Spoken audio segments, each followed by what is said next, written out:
Monday, December 4th, 2023, at 6:30 PM.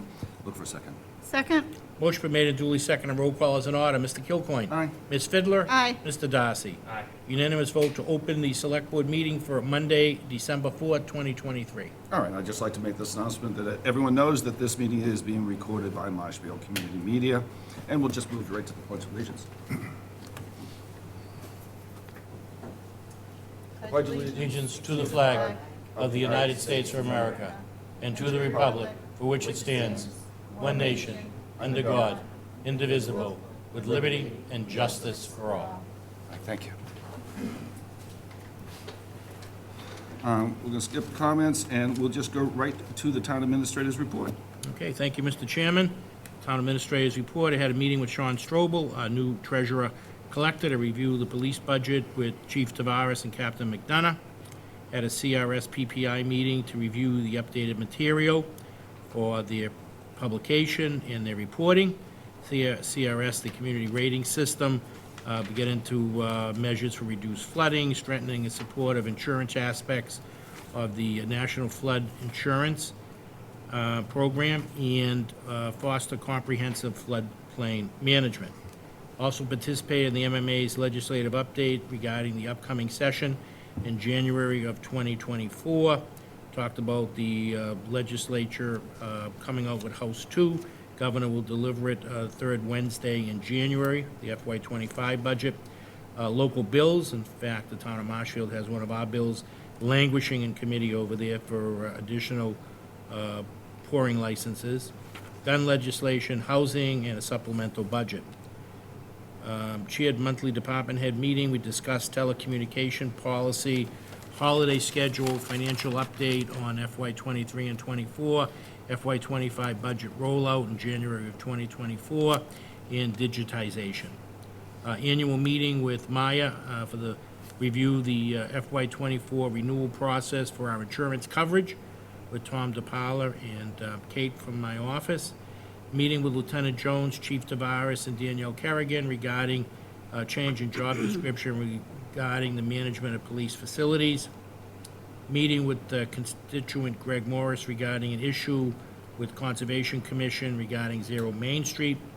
Meeting with Craig Hannafin, Chair of the Conservation Commission, and Bill Finn, consultant for the COMCOM, regarding extension of the consultant's contract to handle a number of ongoing issues such as airport projects, Veterans Park, Conservation Commission, staff, etc.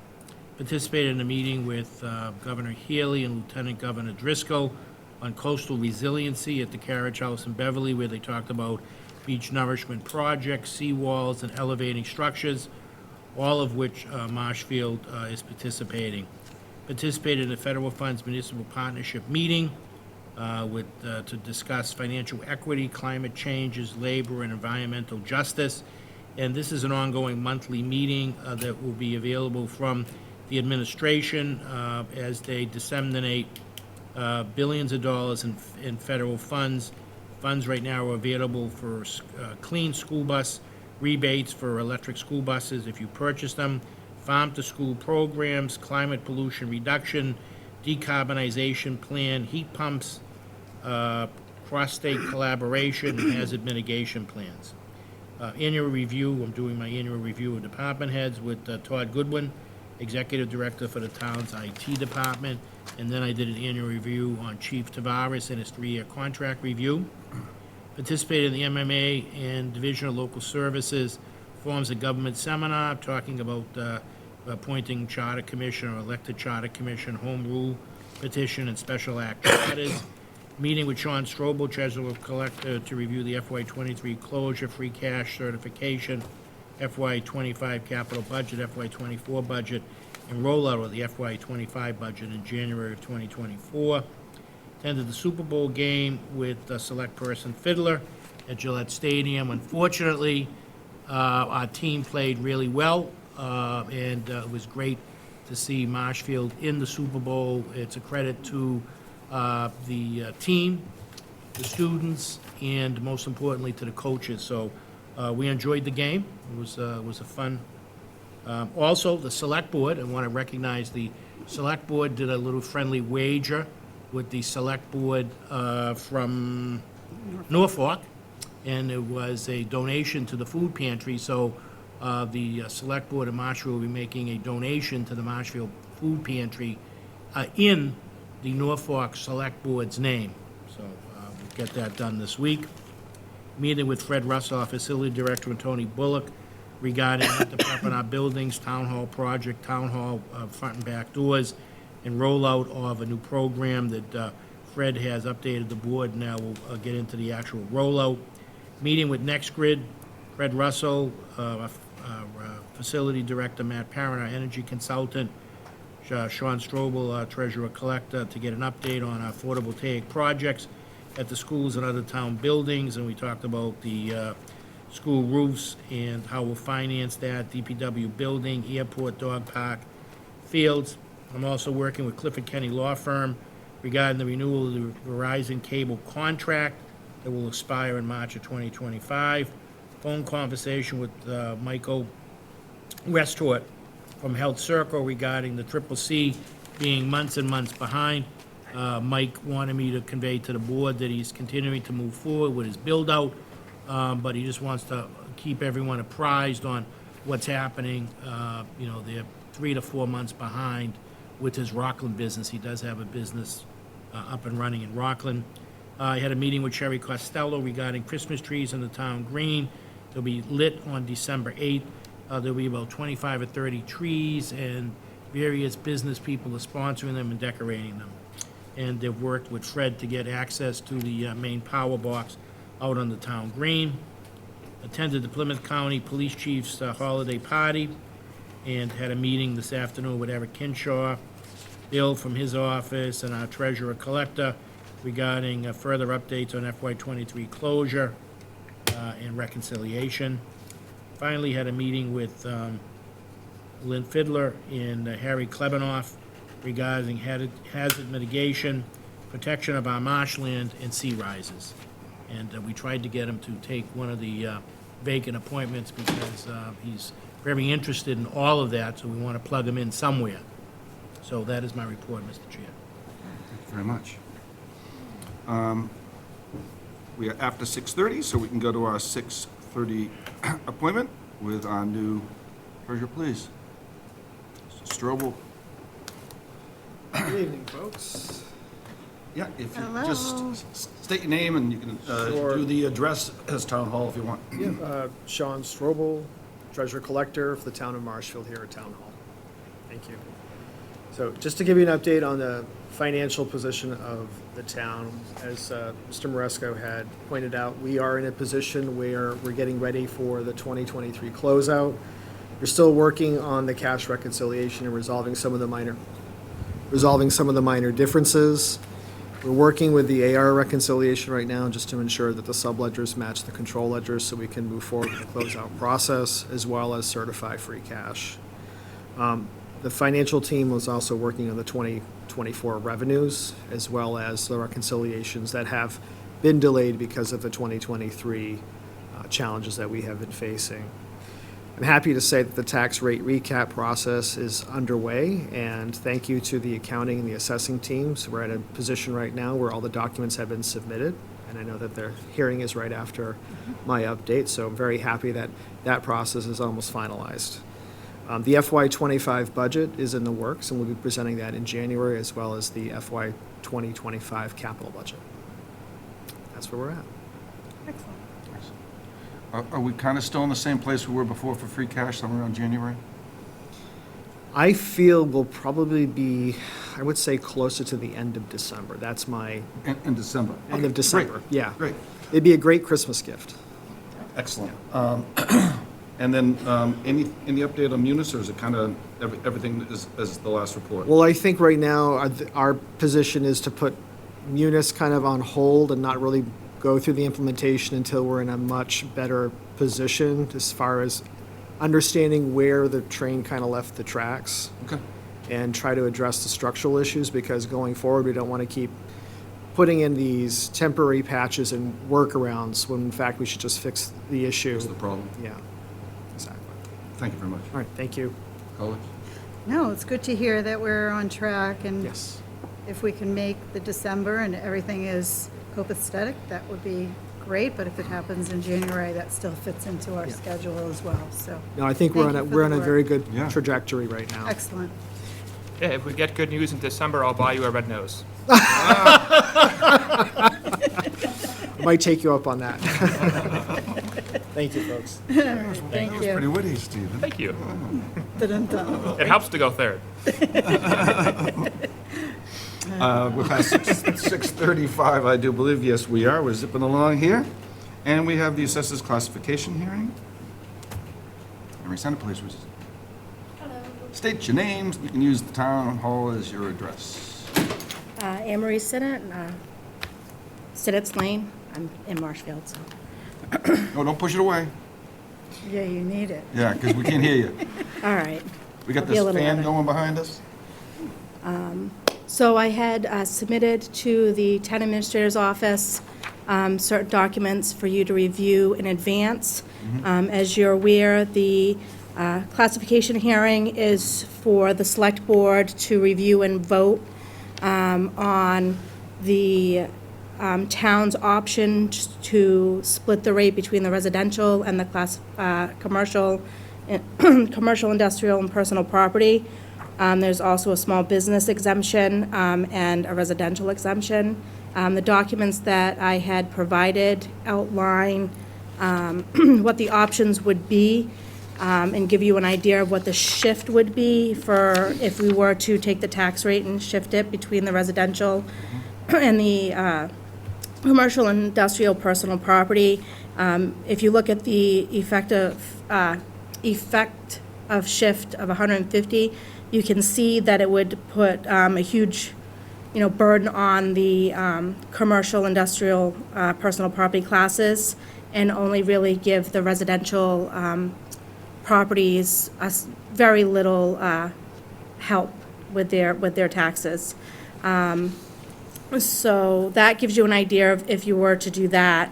The small commercial exemption sheet really gives you an overview of what the requirements are for them to be able to receive the small commercial exemption if you were to choose to adopt that. The only thing with the small commercial exemption is that it's hard to track, and it will only really benefit the property owner, not if there's a business there renting from the property owner. So it doesn't really help those businesses. The residential factor, what that does, it doesn't change what the residential levy limit would be with what they'd have to pay. What it really does is it takes the average, or you guys actually pick the assessed value, but it's pretty much what I've heard is the average. And then the properties underneath that would receive a little bit of a credit, and the properties over that would actually have to pay the difference. So it would shift it from, because either way, we still have to pay the residential levy limit for that. So only a handful of towns, I believe, have done that. A lot of, like the Cape, have done that. It takes about a year to really get a good understanding of where Marshfield would stand from my office. If you wanted to do that, I could definitely look into that for next year. But basically what it does is if you have to say, I'm using $1 million, but you'd be able to shift a little bit to help the lesser value, but then anybody over that amount would have to pay the difference. So it's shifting it within the residential. The Board of Assessors voted to recommend during their last board meeting held on November 27th, to recommend the Select Board a factor of 1 and reject the split tax rate and the small commercial exemption and the residential exemption. This is something that you guys have always voted the factor of 1. So hopefully, if you have any questions, I can answer them now. But I did give a lot of other documentation behind that. Thank you. My colleagues for thoughts and comments, and I'll close it up unless there is? any Sure, I discussion? just briefly, Yeah. so thank you for your work. I would be inclined to remain with the 1% and also not go for the split.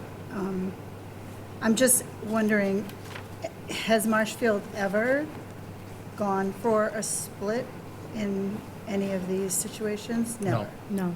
Okay. The, I'd be surprised by that, Right. but yeah. The residential and commercial, and you can see on the effect of the shift, we have almost 94% of the parcels is residential. You really would want to have, at least 25 or 30% commercial to really make that be fair across the whole board. So I don't ever, and I know Town Administrator Maresco's been along with the town more than I have, but I don't know of any other time that we've done that. I wouldn't advise that to the commercial sector that we have here in town. We want to bring more businesses in. We don't want to, deter people from coming and opening up a business. Thank you. Yeah, we probably never will get to that point too, which is unfortunate, but the reality. We went up a little bit, but it was only like 1%. Not enough to do that. Could you just repeat the percentage for the residential that? you just used Sure. as a- So on the, 94, is that what you said? is this the, 93.5, yeah, yep. thank you. It breaks it 555. down. Yeah, it breaks it down, commercial, industrial, and personal property, and then the residential. The residential has always been the significant tax base here in Marshfield, so. Thank you as well. Since less than 4% of our revenue is from businesses, I think we, as you said, we want to try to encourage a broader business base, so that finishes one. Two is going to be very, very difficult, and maybe some misdirected savings. Yeah. Three, I'm concerned, like we have been previously spoken about, this inflation assessment creep. How do you administer that? How do you keep up with that?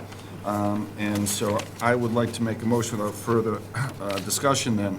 The chair moves that the town of Marshfield continues to tax all classes the same rate by adopting a factor of 1 and to reject the small commercial exemption and the residential exemption, and look for a second. Second? Motion been made and duly seconded. Roll call is in order. Mr. Kilcoyne. Aye. Ms. Fiddler. Aye. Mr. Darcy. Aye. Unanimous vote to approve the tax of classes by adopting a factor of 1. Thank you. Thanks for coming in. Thank you so much. Always a pleasure to be here. Of course. You can come in anytime, every first and third Monday. If I can't make it, I always try to catch you guys on TV. Most so. people do. It's riveting. I'm busy. But if you have any You're the questions one- at all. You're the one who was? I am. I'm the one. If you guys have any other questions or any concerns, my door's always open, and I'm always willing to answer anything, so.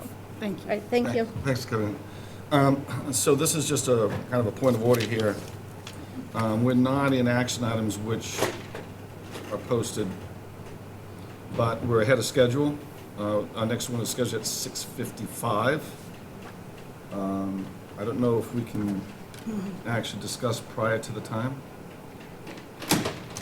We can. We can? Want to do an action item? Yeah, you can take an action Take item out it- of order. Not the appointments. Do you want to So see we'll what do- Craig is here for? Sorry? Craig might be quick. Are you here for one of the races or 5Ks? She's here for, The Zero Main. which appeal. is appointments Okay. at 7. I don't know if, oh, Mr. Moore is here. Let's just do an action item and keep moving. All right, how about if we do Number 2. 2? You read my mind, Mike. Okay, so in accordance with Article 2-4 of the Marshfield Town Charter, notice is hereby given that the warrant for the Town of Marshfield Annual Town Meeting of April 22nd, 2024, shall open for submission of warrant articles on Tuesday, January 2nd, 2024. Articles should be submitted to the Select Board office. The annual meeting warrant will close on Tuesday, January 23rd, 2024, at 4 p.m. The annual town meeting will be held Monday, April 22nd, 2024, at the high school auditorium at 7 p.m. So I would like to, without any discussion, make a motion that we move to Open the annual town meeting warrant for April 22nd, 2024 town meeting, and on Tuesday, January 2nd, 2024. And that the warrant will close on Tuesday, January 23rd, 2024 at 4 PM. Look for a second. Second. A motion made and duly seconded. Roll call is in order. Mr. Kilcoyne? Aye. Ms. Fiddler? Aye. Mr. Darcy? Aye. Unanimous vote to open the annual town meeting warrant for the April 22nd, 2024 town meeting on January 2nd, 2024, and close it on January 23rd, 2024 at 4 PM. 6:50. Okay. 6:50, and we've got a time slot of 6:55. 6:55. All right, so let's see what the 3 looks like. I think I have to read all these, Mike? Yes, I would. So we're gonna bypass Chairman, if I 3. may, I would suggest maybe number 6. You like number 6? I know number 3 is not the right one. Okay. Number 6. All right, so these are donations to the Veteran Services. And the Veteran Service Office is looking for permission to accept the following 7 donations: $100 from Mr. and Mrs. Jonathan Rowell Yes. in memory of Justine Murray, $200 from Mr. and Mrs. Robert Arsenault, Yes. doing so good, $50 from Miss Saccard in memory of Justine Murray, $50 from Mr. and Mrs. Michael Cunningham in memory of Justine Murray, $40 from Mr. and Mrs. Joseph Henderson in memory of Justine Murray, $528 from the Marshfield Youth Football, and $200 from Mr. and Mrs. Edward Dwyer. And so I would like to make a motion. The board moves to accept on behalf of the Veteran Services the donations as just read, and look for a second. Second. Motion been made and duly seconded. Roll call is in order. Mr. Kilcoyne? Aye. Ms. Fiddler? Aye. Mr. Darcy? Aye. Unanimous vote to accept the donations. And I do want to, and I do want to make a mention here, like we always do, the donations will be used to provide assistance for the welfare, health, morale, and/or financial needs of our veterans and their dependents. So that was number 6. Okay, 3 minutes. Do you have another little one, Mike? Number 10. Number 10. Okay. What is that, the minutes? Is that the minutes? I don't even have a 10. Okay. All right. Got to keep up with you, I see. Yeah, all right. Okay. Number 10 is, I'm going to go back to the front of my book. I would like to make a motion that we vote to accept the minutes of November 20th, 2023, and November 30th, 2023. Look for a second.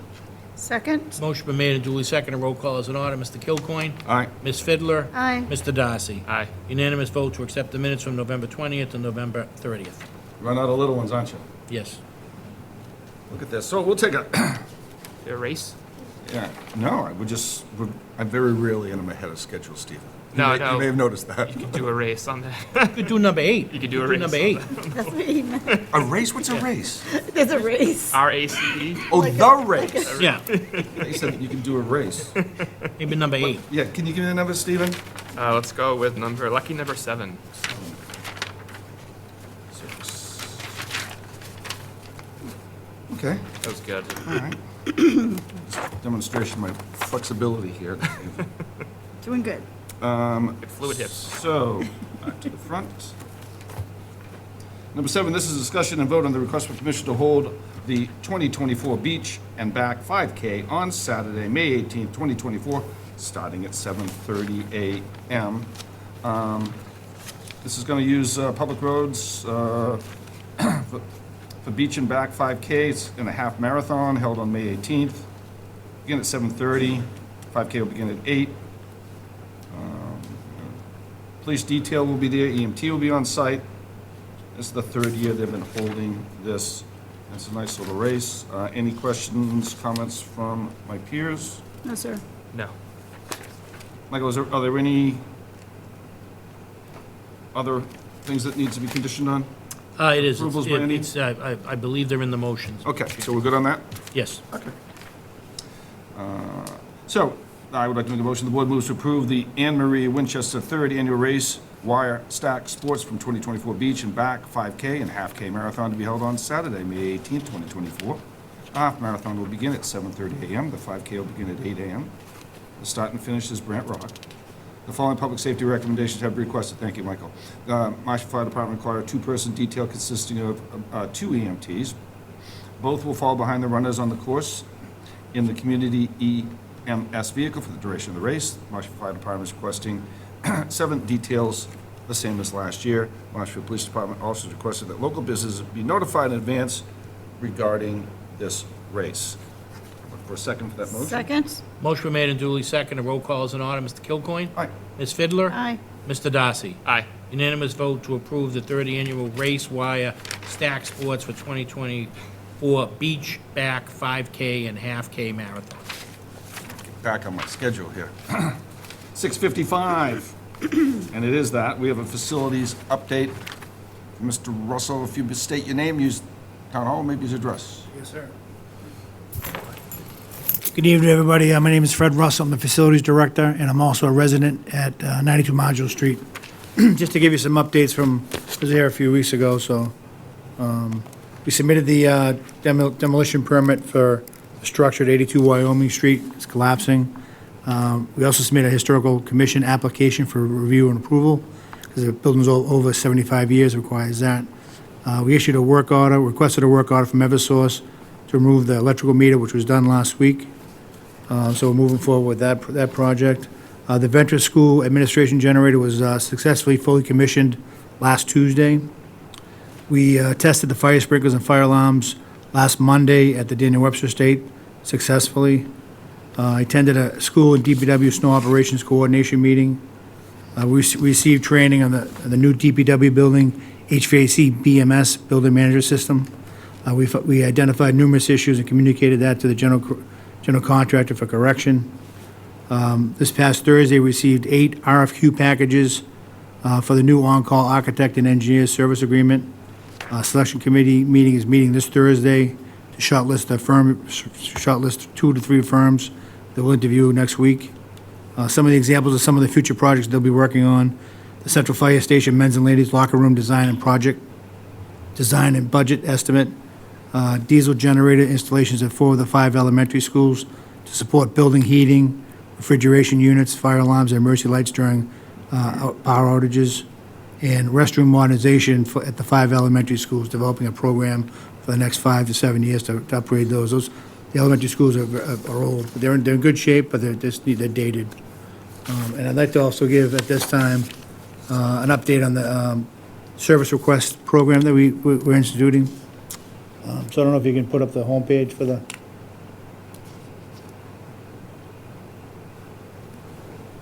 It's actually active now. We're kind of doing like a soft opening, so we can work out some of the bugs that may be in there. But if you open up the homepage, you can see that citizen request in the first queue with the bell. So if you hit that, get rid of that. So citizen has a need, has a request, they don't know where to go, they don't know where to call, they can actually log this request in. The only thing we require is their email, so that we can talk, they can get confirmation that theirs was submitted. The name is optional, cell phone number, optional. If they don't know if they know the nature of the where it goes, they can hit that, check that box. Location of the issue is going to be important, obviously, and description of the issue. They can upload photos. So once they submit that, at the bottom, you can say submit after you fill it in.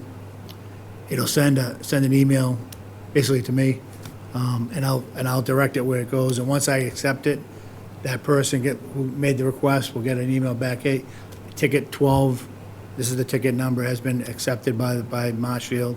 It's currently with facilities or DPW, wherever it actually ends up going. So, and there's also, you see here, this is how emails come in. And I suggest you guys can all try, if you want to do a test one tonight, or if you have an issue you want to do it, by all means, give it a shot. It's going to be a continuous improvement type of thing too. We took this off the shelf, Jay took this off the shelf software program, and we're customizing it to make it work for us in this process, because the 311 municipal software is like $20,000 a year, and so can't really justify, I don't think we need that level of effort, but, so they'll get an email back saying, hi, thank you so much for your concern. It's ticket number 12 in this case. and it's been assigned to, say, me, and then when it's closed out, you close it out, they'll get an email back. This issue has been closed out. Please verify it. If you have any issues, send an email. We'll reopen the ticket, that type of thing. So it closes the loop. Something that we've lacked, I think, here in Marshfield. Because I've been a homeowner for over 30 years, 32 years. And I got 5 siblings who live in town, so they call me, and they're like, and I'm like, okay, I've had fortunate last 5 years I had a cell phone, I can call someone. But even before that, I didn't know who to call myself, So hopefully, I know it's going to be successful. And I think as time goes on and people get traction, they get some traction, some of the service, it's probably going to get more. That's why I want to do a soft opening. I want it to work at the beginning. So I don't want people to say that doesn't work, so they'll lose interest in doing it. But if we do it right, and they get the responses and the action that they request, some of them might be long-range type of things too. So but that'll be identified in the email as well. So I think it'll be a good customer service initiative that we're going to implement as a team. It's not going to be just me, because I'll be the traffic cop, so to speak, sending it different there. But the DPW has to get in there and do their thing. And I'll work with them on how to do that with Jay, and how they have to respond to it. So that type of stuff. And any other department, whether it be Board of Health, the Home Department. So looking forward to it. It'd be, so that's basically it. Well, thank you. I think it's going to be great. I think this is a great addition for the town. We spoke about this meeting before, I think, one before that. I really like the idea. There's no black hole. There's a communication feedback loop. And I'll turn it over to my colleagues. The only thing that I'm really curious about is how, 6 months from now, are we going to be able to evaluate? And I'm sure that's kind of a burden on your team and how you're going to, The report function is actually pretty decent. really? Yeah, it jumps it into Excel, and I know I'm pretty good with Excel, so I can sort those certain ways. If you can see, you could get to the point where you want to know how long a ticket's open. I don't think we're Right. that efficient yet. I don't think we'll ever be that efficient, but I want to document how many are open, how long it's been open. The person says, they can use that information and say, hey, I've had this request for a broken handrail for 4 months, and there's been no action. I got the report that was assigned to facilities, 4 months ago, and there's been no action. So it'll document that type of stuff, Okay. I'm really optimistic that this is Yeah. going to be a real plus for the town. Yeah. And I know it's more work, but sometimes these things are key, Yeah. Well, the software is free, and that's it. The more powerful, those 311 softwares are very Right. powerful. We had facilities, we had a school dude for many years here, long before I got here, and it went from $5,000 a year. This past year, when we canceled it, it was $20,000. They broke it into 3 different modules. So they were bought out by another company called Brightly, and that's when it started skyrocketing. The last couple of years, the trend of the money was like almost 15% a year, and then they split it, so you had to buy a module, and software companies have a tendency to do that, so. Yeah, it starts off cheap and So that's off- free. And then- Exactly, put the hook in you, and then you're off and running. so. Well, good for you, thank you. Yeah, I know folks who are excited because they keep asking me when the go live date is, so they're gonna be pumped when I tell them later today. I'll go for Up it. and running. Yeah, Here we go. Hopefully it won't be on a stormy Yeah. week, Yeah, we don't want to Well, open. maybe it. that's not a soft opening. Yeah, That's I don't think it shouldn't be used for storm stuff unless it's if it's non-emergency stuff. It's actually in the first form, the first when you fill the form. It's for non-emergency. If it's an Oh, okay, emergency, good. you got to call 911. You never. Cause I'll be looking at this during normal business hours, So I'll probably be looking at it all the time at the beginning, but it'll be a routine that I'll be getting into, and then be dealing with Mr. Maresco too, asking for some guidance. There'll be some things that where's he wanted to go, that type of stuff. So. Yeah, that was gonna be my next question exactly, which is, as it grows and evolves, who can help you with the bandwidth? Because you're the gatekeeper initially. Yeah. As it grows, how can we help you and give you more bandwidth to address Yeah. those issues? Well, if I need help, I'll let Michael know, definitely for sure. Cause I want it to be successful. If I get overwhelmed at it, I'll let you know, and we'll work it out. We'll work out something that Awesome. make it manageable. It has to be manageable. It could be really, at the beginning, So we'll see how it goes, you know? And we're always gonna make improvements to it behind the scenes. How you get there is always gonna be the same, pretty much. But how we handle it in-house, that routing stuff, there's a lot of options. We can check the box, enable certain things, disable certain things that we found useless. You know, if there's something's useless, we're gonna disable it, put it to the side, you know, so. Well, thank you very much, Mr. Russell. Okay. Appreciate the update. Looking forward to seeing how the program goes. Sounds good, thank you. We've got a 7 o'clock, 7:05. So the next item here is Morse Engineering, Inc.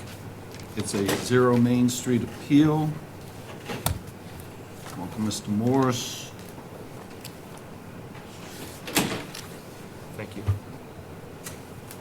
Thank you, sir. Thank you, sir. As usual, Mr. Morse, if you just state your name, address, and Absolutely. Thank you very much. Yep. For the record, Gregory Morse, a registered engineer. I have a local business, Morse Engineering and Land Surveying. I don't like coming in here on anything that's labeled an appeal. Kind of has a negative connotation to it. But I think at the end of this, all that the property owner is asking for here is to be treated fairly, and I don't think that they're being treated fairly in this case with the Conservation Commission. By way of background, I grew up in this town. I've worked here for over 20 years. Regularly appear before the Conservation Commission and other boards in town. I'm representing Rob Celebrity. The property is at 0 Main Street, which is up in Marshfield Hills. We filed what's called an ANRAD plan with the Conservation Commission. It's a plan that doesn't propose any work. It's a plan that shows the existing property, and it shows the wetlands on that property. It asks for the Conservation Commission to review the wetland line and determine whether it's accurate or not. Again, no work is proposed. In this case, 0 Main Street, it's about 18 acres in size.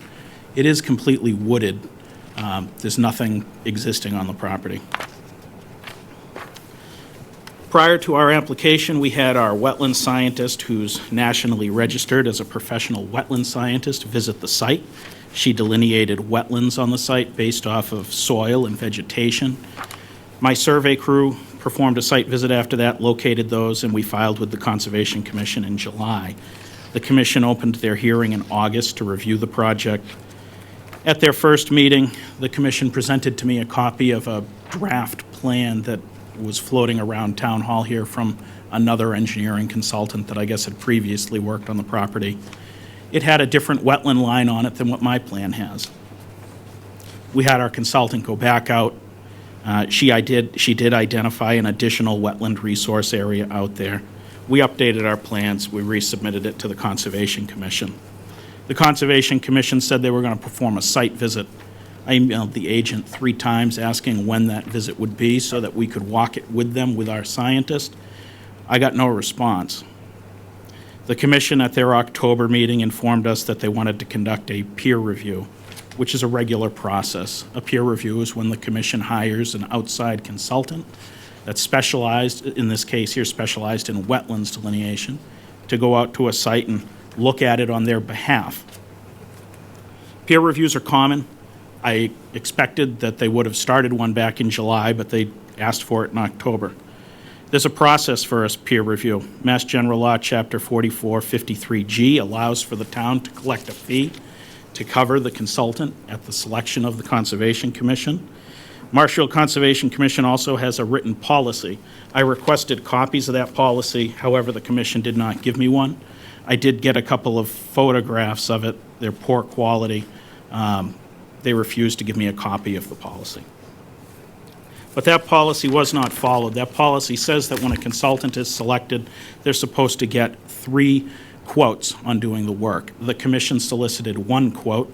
They selected a firm named Beals and Thomas, who provided a quote of $11,000 to do the work, go out and do the peer review. Being in business for 20 years, I've done 500+ peer reviews in my work. I've never seen a price as high as that on a site like this.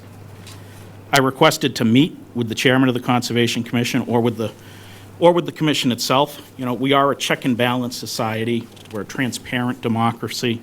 I was told no. Beals and Thomas was the only one that was going to be solicited for this proposal. My concerns grew deeper as I looked into multiple conflicts of interest, which I've outlined in my letter to you. The first one being that Beals and Thomas right now is actively engaged with the applicant on this, on another project in another town. I have a signed contract between Beals and Thomas, Stacy Minahan, and my client, Rob Celebrity. I've tabbed it in the letter that I turned to you, for $71,000 for Beals and Thomas to do work directly for the applicant. That is a conflict of interest. They can't work directly for the applicant and work directly for the town of Marshfield reviewing the applicant's contract or plans. I can go into further detail on other conflicts, but the fact that Beals and Thomas works directly already for the applicant in this case is a major conflict, and it needs to be resolved.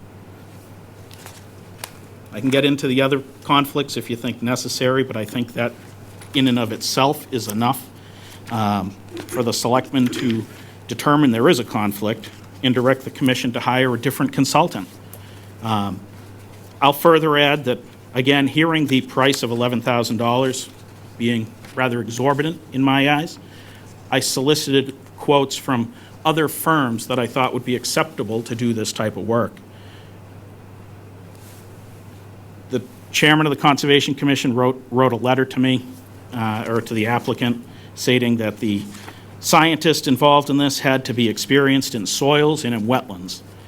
I reached out to 3 firms that are familiar with the town of Marshfield, that have done work here for the commission in the past, some of them, and Attorney Galvin would certainly recognize all these names as they are consultants regularly hired in other towns that he does work in.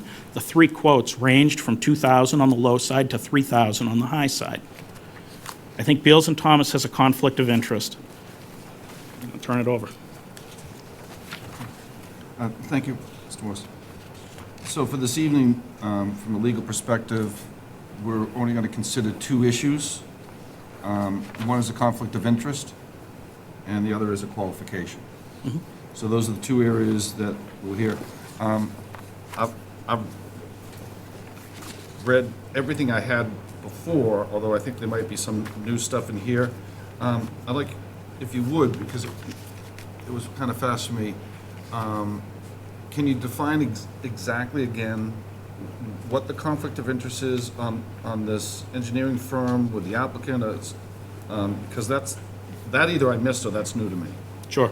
That's actually some new information that just came up in the past couple of days. Oh, okay. So what I tabbed for you in the packet there is a signed contract between Stacy Minahan Hold on a of second. Just to see, Yeah, let's Beals and find it. Thomas. Yep. Find it. Stacy Minahan? Yes, the page looks like this, right here at the bottom of the page. I think it says B&T /Celebrity contract. I got it. Yeah. So my client is a land developer. They work all over the South Shore, all over Massachusetts. They have retained Beals and Thomas to work on their behalf on another major development project in another town on the South Shore. They've retained Beals and Thomas for the tune of $71,000. They were retained last January. Can you hold on a second, if you would? I still want to find this in this packet. Have you found exactly where? It's right in I can't the see. middle. Sorry, I can can't bring see it up that to you. far. Yep. It's the page that I tabbed over in the Right corner. here. That was probably the one I untabbed. The one you untabbed, right there. Yep. So,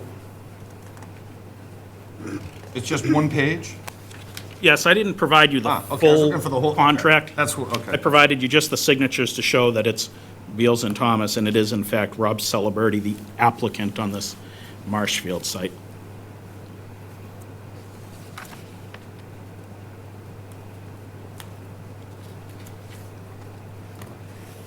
So you're saying that Beals and Thomas, which is on the bottom of this, not the letterhead, but on the bottom of this, has an agreement for $71,000 in estimated labor budget? Correct. With Rob Celebrity Yes. to perform services on his behalf and to work in his behalf.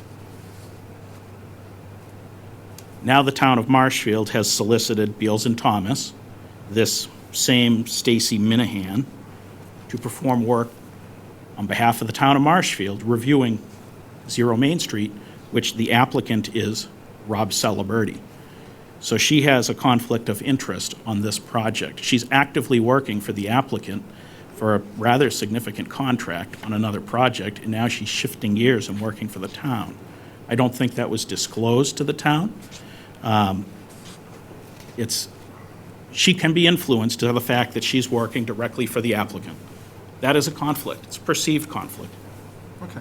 So, just to be clear, we didn't miss it. This just came in, is what you're saying? This just came in, yes.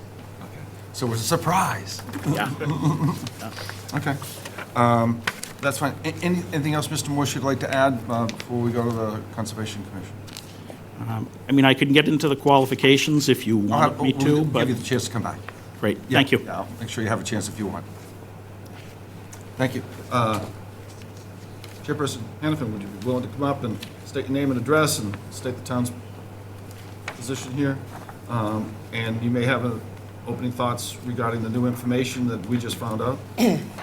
Craig Hannafin, 1317 Union Street. Great. I am Chair of the Marshfield Conservation Commission.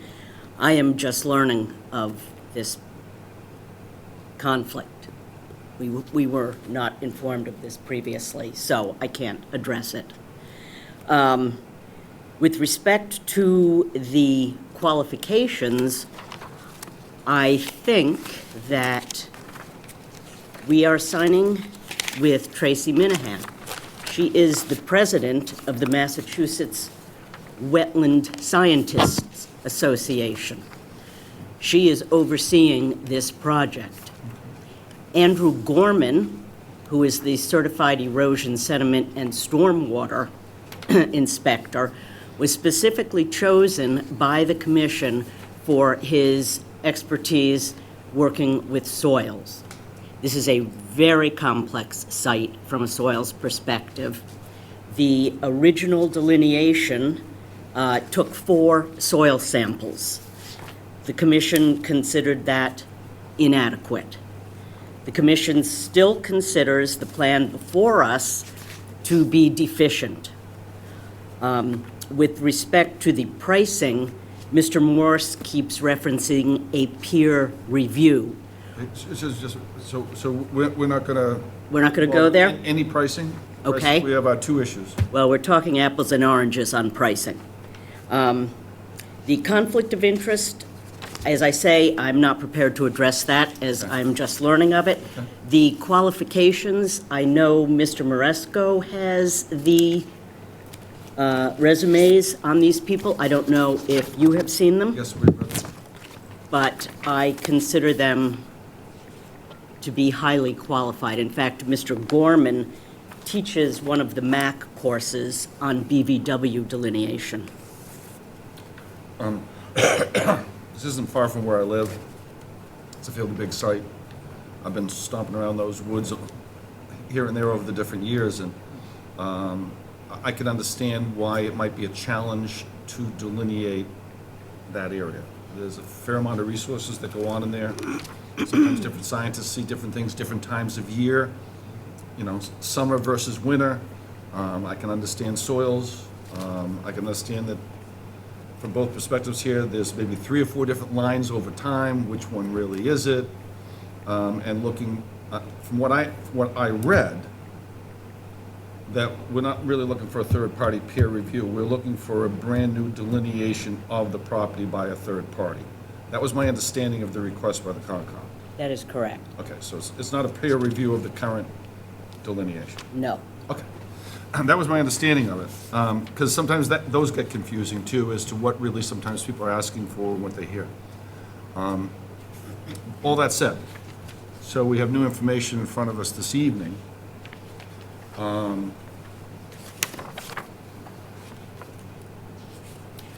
Could I make one additional? I was going to toss this back to you for an idea. Go ahead, go with yours first. So, we are actually allowing, well, we are suggesting that we will have a third-party delineator here. Under our regs, we could request a U.S. Army Corps of Engineer review of this, which would be considerably more onerous. We specifically went with a new delineation by a third party to avoid putting the burden of an Army Corps review on the applicant. I was on the Conservation for 6 years. I never heard of an Army Corps. I haven't heard of that. I'm not saying. Using I'm not their saying you can't. delineation Yeah. methods, it's written in... Oh, Army Corps methods. Yes, Okay. and there are not a lot of people qualified to do that, and it's a big project. But- So we let's were go back. offering a lesser alternative. Okay, let's go back to the crux of the matter as we have in front of us this evening, right? Given the new information, as chairperson of the Conservation Commission, would you like to reassess the position of the commission for this particular what do you call it? Redelineation. Redelineation, thank you. And maybe look at a different company. You can maintain, because we don't get into what you request for that. We get into only those two things for this. If you'd like to do that, I think that might be satisfactory, but I won't say that to Mr. Morse. It would be satisfactory with a different consultant, if that's the case. I am shocked that Beals and Thomas did not disclose this. I'm sure the chairperson is not happy as well. Would you like to do that? Well, first I would like to go back to Beals and Thomas and find out from them why this was not disclosed to us, and if in fact we have a valid conflict. If that is the case, we will have to choose another Fine. third party. Mr. Morse? We'd like the Marshfield Conservation Commission to follow its written policy. Its written policy is that there be 3 firms selected to provide a scope of services. That's what's written down here. And that was not done. Only one was selected. There is in the policy the ability for the commission to select a sole source if they want. And it says the sole source can be done if the decision is written with a full justification and majority vote of the commission. Okay. That doesn't appear to have been done. Furthermore, Okay, let's just check on that. So I'm sure you've had a chance to read them as well. Were there 3 bids or was there 1 bid?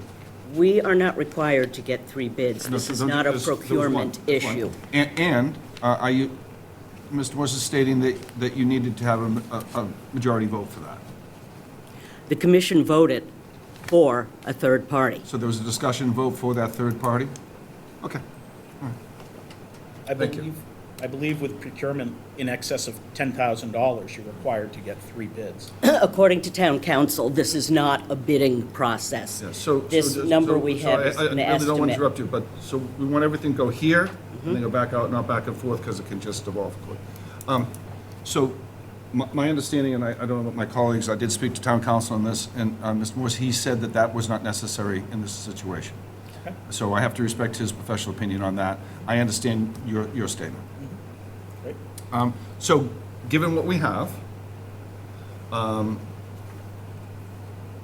what I can do is I would like to make a motion that we'll send it back to the Conservation Commission to verify the situation. Right? If found so, then you will find a new third party Third party. to delineate. And that this be, what is it, sorry, will not be used, Beal and Thomas.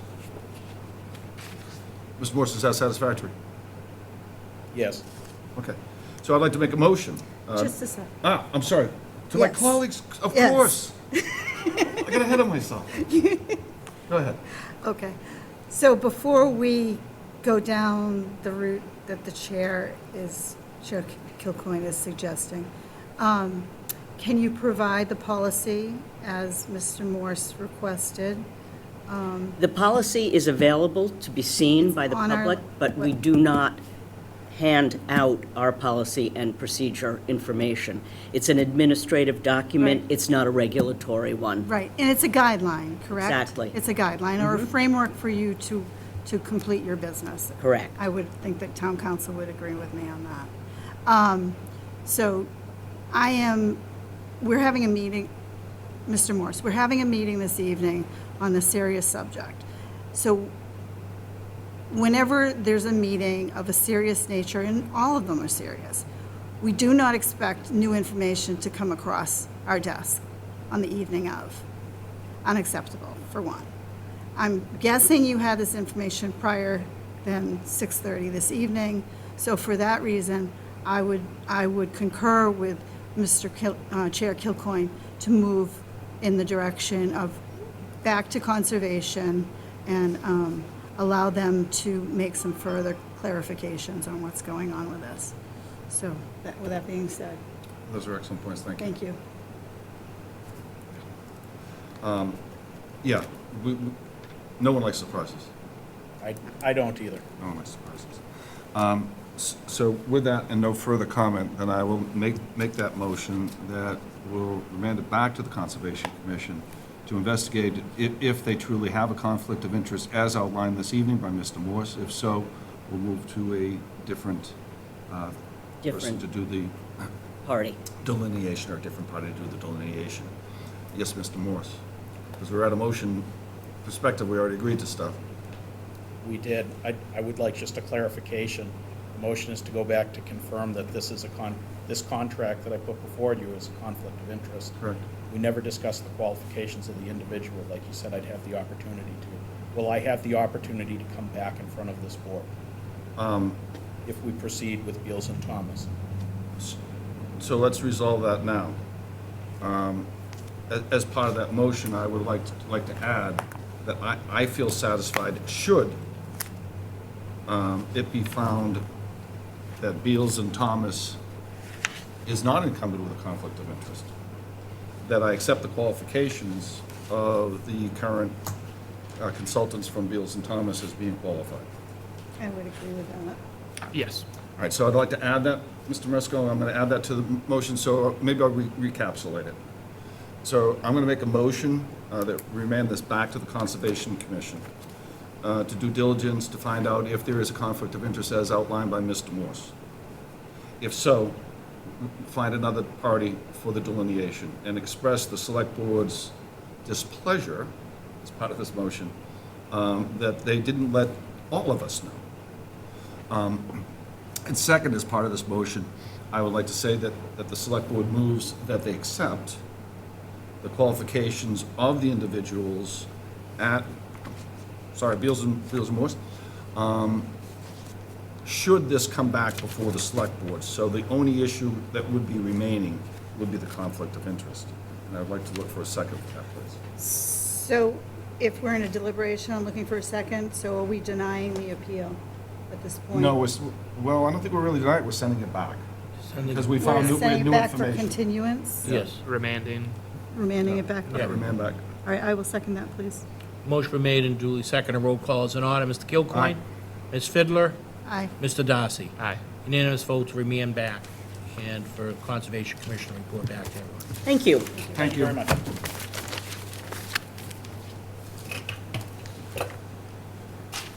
Okay. Action item 1.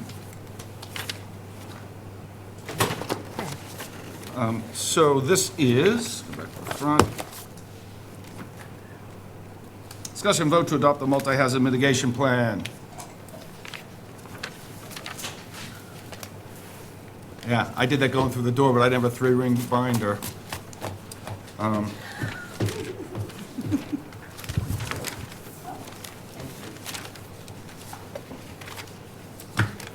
So All right. I'm just going to make a quick statement up front. First, I'd like to thank everyone that's involved in this process. It's about 200 pages, and it's a significant document, and obviously took many, many hours to complete and a lot of work to complete, and a lot of people are passionate in preparing it. It also is a Select Board policy document that will have multi-year impacts on our citizens, private property, possible tax increases, increased regulatory burden, social, economic, home ownership effects, and of course, it could affect housing affordability impacts. This is a really difficult issue. There's no really almost right or wrong on this. There's no easy answers, and getting it wrong can be costly. And so, I applaud and thank you for maybe trying to avoid any of those potential consequences. But sadly, we have a finite amount of money to achieve all of government's desired goals. This board, I know, as well as our town administrator, takes policy change very seriously. I want to thank the town planner, I want to thank our building commissioner for coming in this evening to help with this. And I hope you understand my questions and concerns are not criticism. All right?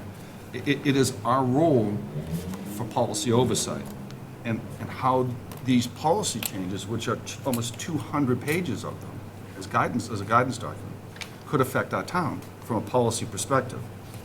And we can't look at it from just a floodplain or insurance regulatory perspective. That is not our charge. We have a greater charge of oversight on that. And I understand we're a coastal community. Storm hazards here disproportionately affect us versus other towns. I know that sea levels are rising, and they've been rising since the last ice age. And it doesn't matter what the cause is, it is occurring. So after literally spending a week studying this proposal so I could come up to speed where all your work ethic was, I just have a few topics I'd like to discuss so the public has greater clarification around them, as well as myself and my colleagues.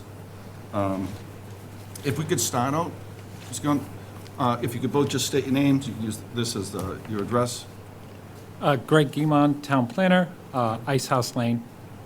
Andrew Stewart, Building Commissioner and Floodplain Administrator, Foster Ave. Thank you very much. Could you just quickly lay out, Mr. Goen, I know we're here. And we also have Leslie Fields from Woods Hole Group on. Hello, Ms. Pills. Thank you for coming. What the process, so it's coming here as a draft, and then it goes to? It is the final draft. This is We've the had final multiple drafts. We've had public review comments. We've spent 4.5 months in FEMA and MEMA reviews with multiple revisions for them to accept it. This is the final step. This is the select board's vote that, yes, this is the multi-hazard mitigation plan. One thing that might alleviate some of your concerns is this is a policy document, and every year, your PPI and CRS committee in town, which we are both members of, review the entire document and can make modifications. So if there's particular language that you would like deferred or deleted, it could be done in the next cycle next year. We're in a 5-year cycle for the plan. You have to have a plan every 5 years, or you're bumped out of the CRS, which is your reduction in the floodplain insurance. And one of your questions was the average resident's insurance cost. It's currently $1,410. However, in Marshfield, because we're 15% discount, it's $1,226. 1,410 10 is and then what you would be net paying is? if you were not in the CRS program, which we have a 15% discount, so it's reduced to $1,226. 1,226. So Jump I'll jump in on that real quick, since you went right off the bat there. That's the average policy for. There's a range, I'm sure. NFIP policies only. That does not account for private flood insurance. There are currently, as of the last cycle that we have these numbers from, 848 NFIP policies. We are working to try to identify how many private policies there are, but you can tell it's pretty hard to kind of get private company information about policy numbers. So we're working with real estate agents and insurance companies in town and locally to try to get that information, but it is difficult. One thing I will say about private flood insurance, though, it is cheaper. However, the first loss anybody experiences due to flood, they will essentially remove you from their policy, and you'll essentially be forced to get an NFIP policy for the most part, because once you experience a loss on there, most private insurance companies don't want to reinsure that property again. It's like cars. Yeah. And Although we are have- not we have- insurance people. You're not insurance. No. And I've also been told that on the private insurance, they are cherry picking. So what happens to the national flood insurance program is it's going to be the last resort. And they That's, get that's the, typical. The government will be last resort. and they'll get the That makes highest sense. risk properties. That's sort of how it always works. That makes sense. Just a quick question for you. So the inland wetlands zoning, I look for it as much as I could here, and maybe I just, It is not in there. That's why. because I read 182 pages looking for because inland wetland zoning bylaw overlay, they can have flood events. They can have hurricane events, they can have tornado events, they can have fire events. Do you feel this is something that should be added to the document maybe in subsequent years? It certainly could be added. I don't think it's fully necessary, although it does address flooding, and the inland wetlands district mostly is about the poorly drained soils that have been identified by the U.S. Conservation Soil Service. So most of those areas already are wetlands and are covered under the Wetlands Protection Bylaw and the Massachusetts wetlands regulations and wetlands protection. Yeah, thank you. I wasn't worried so much about it from a regulatory perspective like that. It was, it seems to be there seems to be a big thrust from an insurance participation discount level, and this is part of, it has to be done to have that. It has many other good aspects to it as well. We already addressed, and I wanted it made out in public so the public did understand, that this is a living document.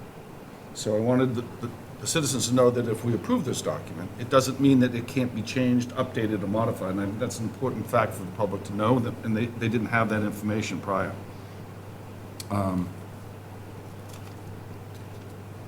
So you had, I think, 8 high priorities.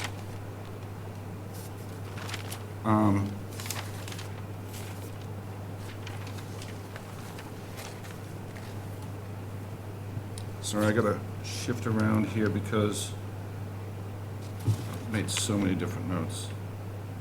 While you're looking for that, I could So I take think care of the yeah. N-Star substations question and the wastewater treatment plant. Yes, that was one of them. So the emergency generators are a no-brainer, obviously, right? 2A, prepare substantial damage, that's a no-brainer. 2D, 3B. So what number was that one? Can Mr. we Gillen? clarify what section you're referring to, whether that's They're the all 5. mitigation plans? They're all or- 5. Chapter 5. 5. But is that the So there's current plan, or is that? 2018 version or the 2020? This is what I was given. Right, so And so the, 525 within the next year. so what's the page number at the bottom? 25? 525. So it's the 2023 actions. Correct. That's what we're talking about. Yep, September Okay. 2023.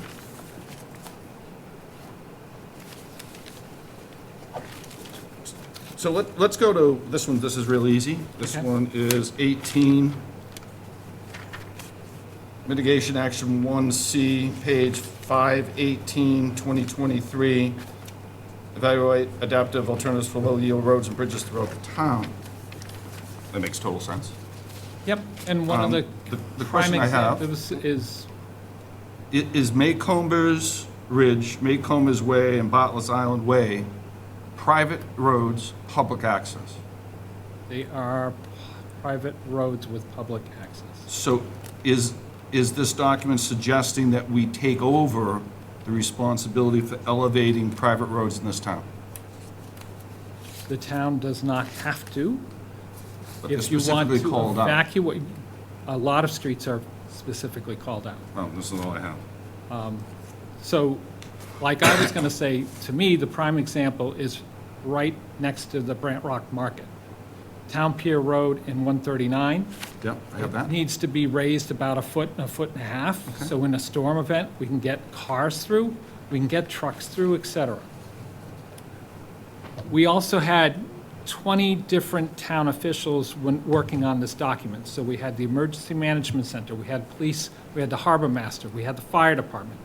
All of these people were involved in this, so we can't answer every single road. Okay, that's fair. I think raising the roads in specific areas makes total sense. Right. I And it's mean, to that's be a able to get no-brainer. people in and out. The question I had from a policy perspective here Yep. is, are we going to start adopting maintenance of private roads?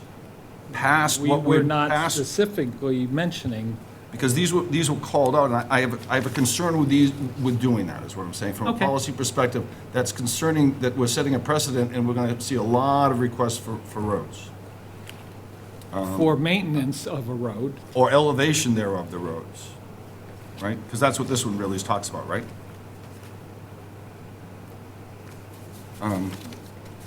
So that was a concern I had. Okay?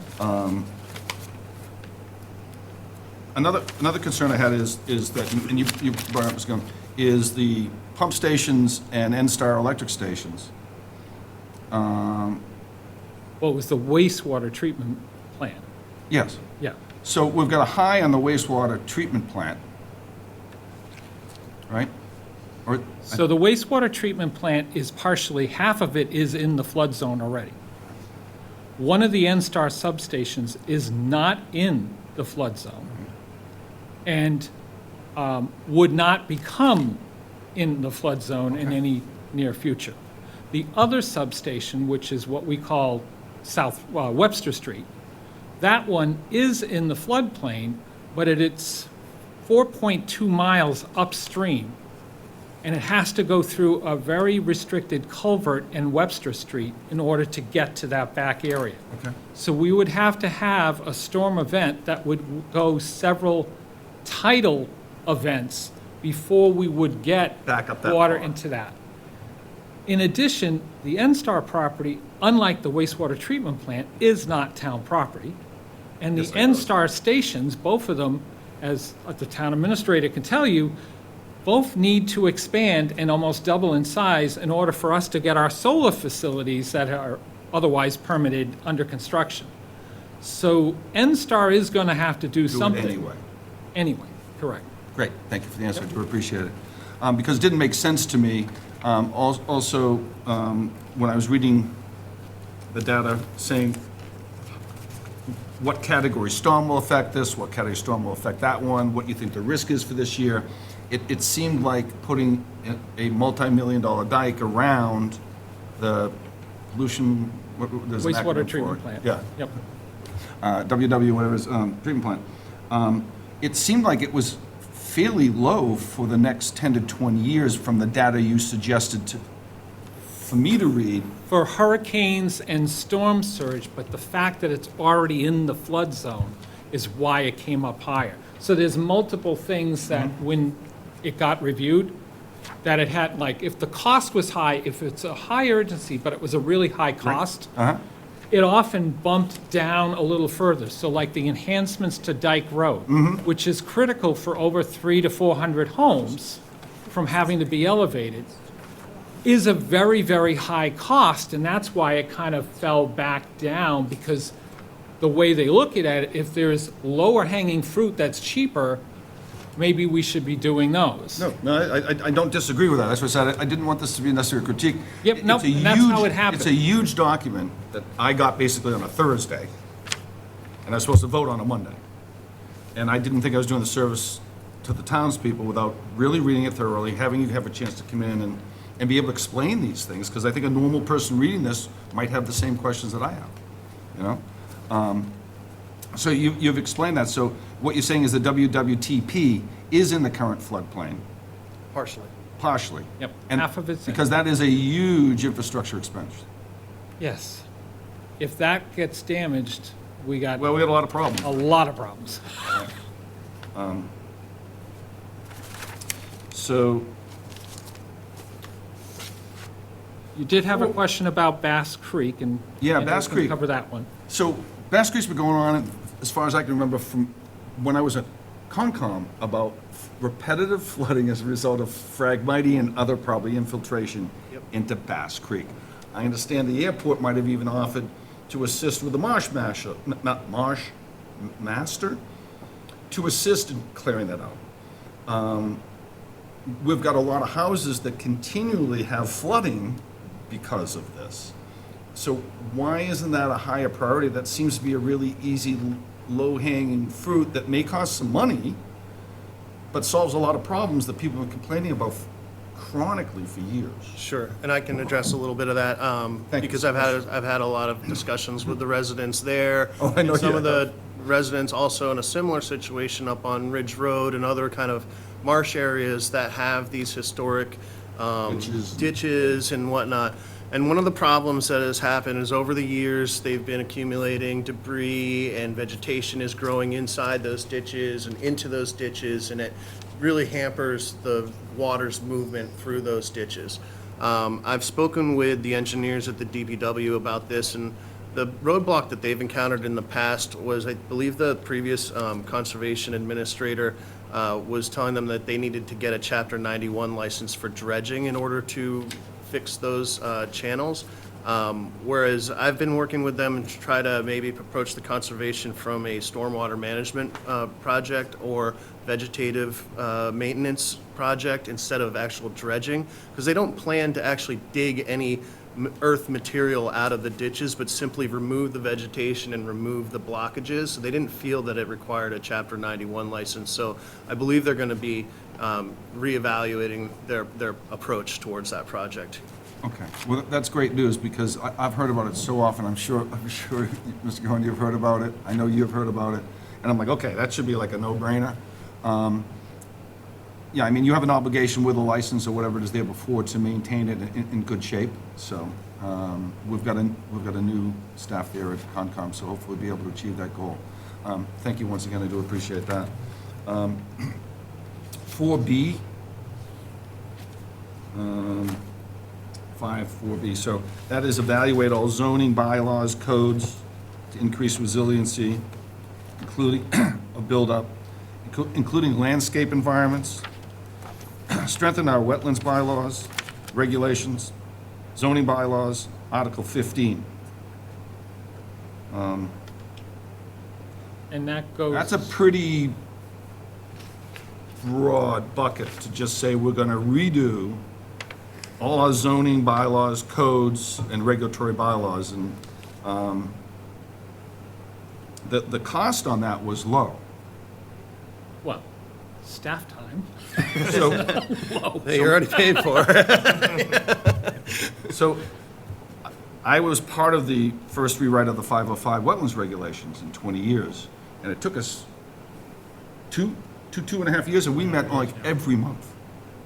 So I just want to clarify, we're not proposing that we're going to rewrite the bylaws. We're just going to evaluate them and revise some of them potentially. We're going to evaluate to see if they need revision in order to achieve some of these mitigation and resiliency goals. We're not intending to rewrite the zoning bylaws by any means. Having just done one subsection for this upcoming town meeting, You enjoyed it?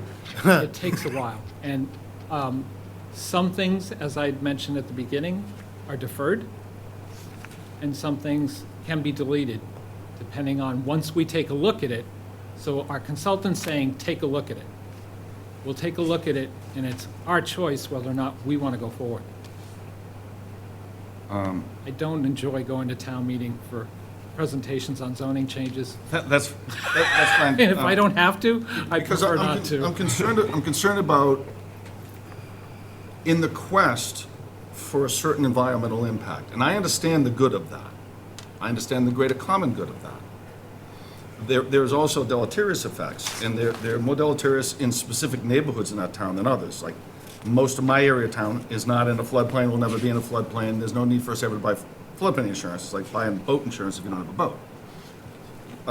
This is going to dramatically hit Brant Rock, Green Harbor, maybe Fieldson and Wrexham, some other areas, Ocean Bluff, versus other parts of the town. So I just want to make sure the citizens are aware of these proposed changes and what's being considered, because Well, there is no proposed change per se yet, because we have not proposed anything. Well, the timeline was 1 to 2 It is a recommendation years. for us to review it. Yeah. timeline was 1 to 2 years. And I expect, since it's in there, that there will be proposed changes. You didn't put it in there because you're not going to propose changes. Yeah, I think That's fair. ultimately, so I think really ultimately, this is a plan, right? Yeah. And we have the option to go forward with some of these plans, to evaluate whether or not we want to go forward Right. with them, or revise them as they are planned now. Like you said, it is a living document. This plan, though, allows us to then get grant money in various different forms. It allows us to get funding sources if we have this plan in place. So it's more about having the ability to say, hey, we have a plan for this in our hazard mitigation plan. We are proposing to get this type of a grant for this activity, and then fund it that way, or help fund it that Oh, way. thank you. I do appreciate that, and I think So that's under, important to know. on page 524, under action 4B, the last sentence of the purpose. For us to change this now, we have to send this document back to FEMA and MEMA for a full review, which could be another 4 months. We are already past our 5-year cycle. We need to get the plan in action. After your staff has a chance, and in discussion with other departments and the select board and the planning board, because I don't take things to town meeting if the planning board is not fully behind it. We could remove this sentence next year and not worry about the MEMA and FEMA review, because we will have an approval for 5 years, and it's our yearly reviews that are within our own jurisdiction.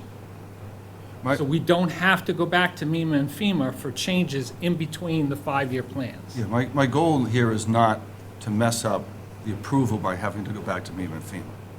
My goal is to make sure the public understands what's in this document, the potential impacts of this document, and whereas a policy perspective, which is my oversight responsibility, the concerns I have on specific parts of the document.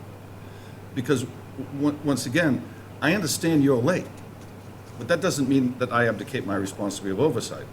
We are not late because of our own fault. We are late am not because of MEMA and I didn't FEMA. say it was your fault. But, you know, it's like, so But- we have from Thursday to Monday to read this and digest this, I mean, and then we say, well, we have to get this done, otherwise we're gonna have this huge delay. That really isn't your fault, right? Or our fault. So I have no intention of trying to delay it for that. That is not what I'm trying to do, okay? The only thing I will say about that is we have had, like Greg mentioned before, multiple public outreach events Yes, where I've been we at some. presented this entire But I never draft. saw the final document as I have to put my signature, no one else, right? Except these two people, put our signature on it. Yep. So I went to public meetings with the public too, but I didn't see the final document until like 72 hours before the meeting. So mitigation 4B, 524. So I understand that Commonwealth of Massachusetts DEP is way behind, as they were with you in getting the information back to you, and that's why we're at this position.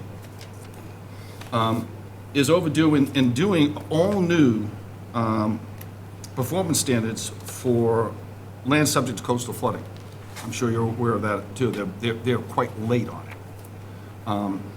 So I don't know if we want to get ahead of that, and I realize it's a living document, but I just bring that up, that's probably going to come, so we have to be careful moving forwards, because once it comes, you might have to do a lot of stuff all over again. Just like we have a governor who is going to come in with coastal resiliency, a lot of stuff. We also have the 10th edition of the building code getting updated this year as well. So, I mean, those are guaranteed to change. We've been talking about land subject to coastal storm flowage Yeah. performance No, I standards understand. for about I- 7 years now, so. They're quite overdue. They were kind of late when we started doing the 505 regs 5 years ago. Yeah. Yeah. You're right, Mr. Commissioner. So I do have a question on 8B, which is to integrate a municipal mitigation into the capital budget.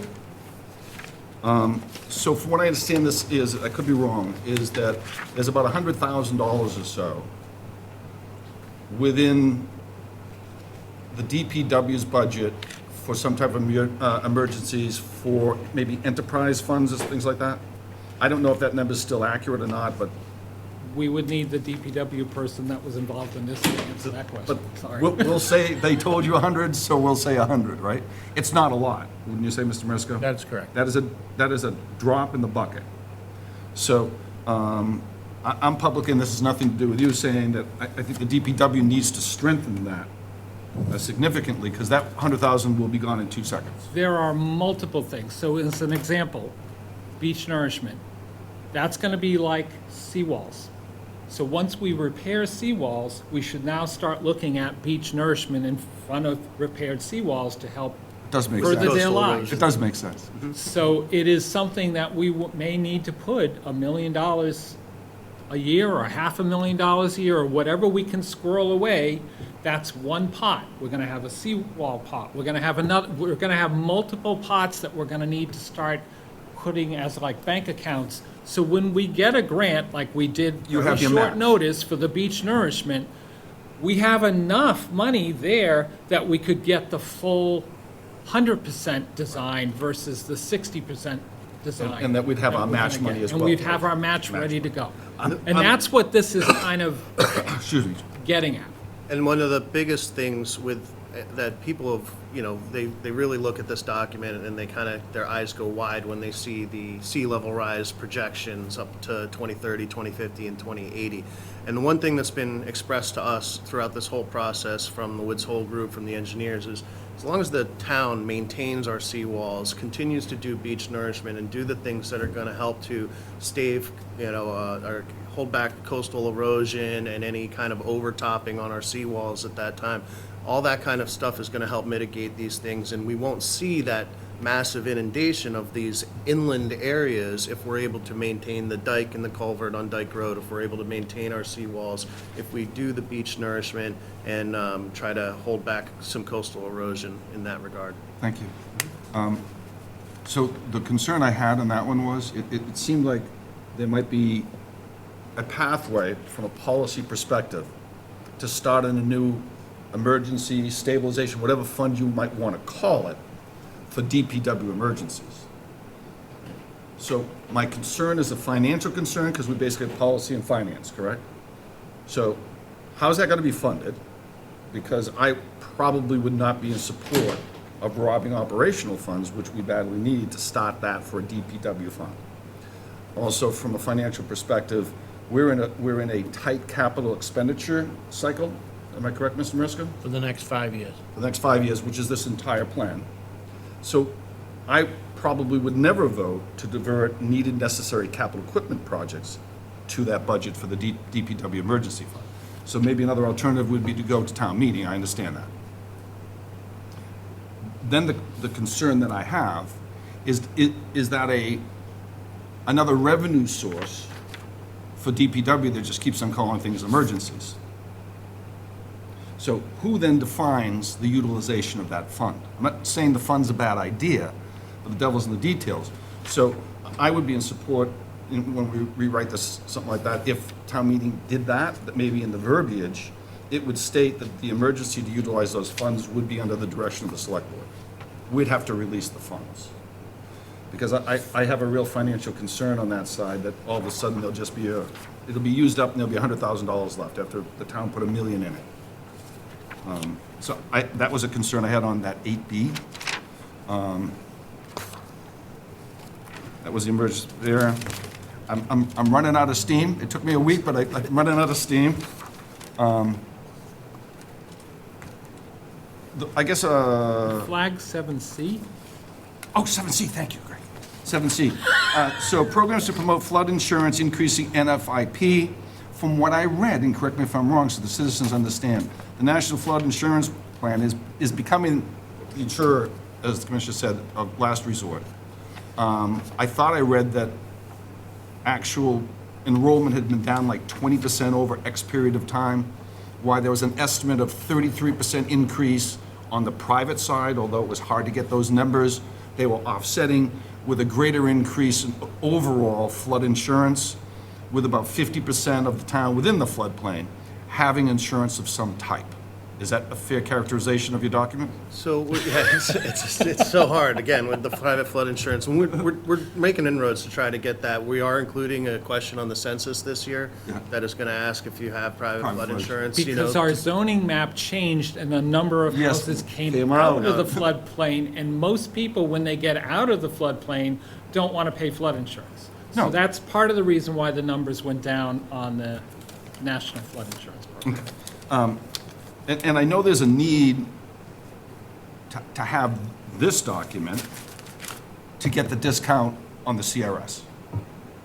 I know there's a link. Without this document, we're out of CRS. And I did We're read in out a of the couple of program. places that, you know, that there was a talk, and maybe I could be wrong reading other documents, that 12% of the town has flood insurance. Well, that doesn't matter.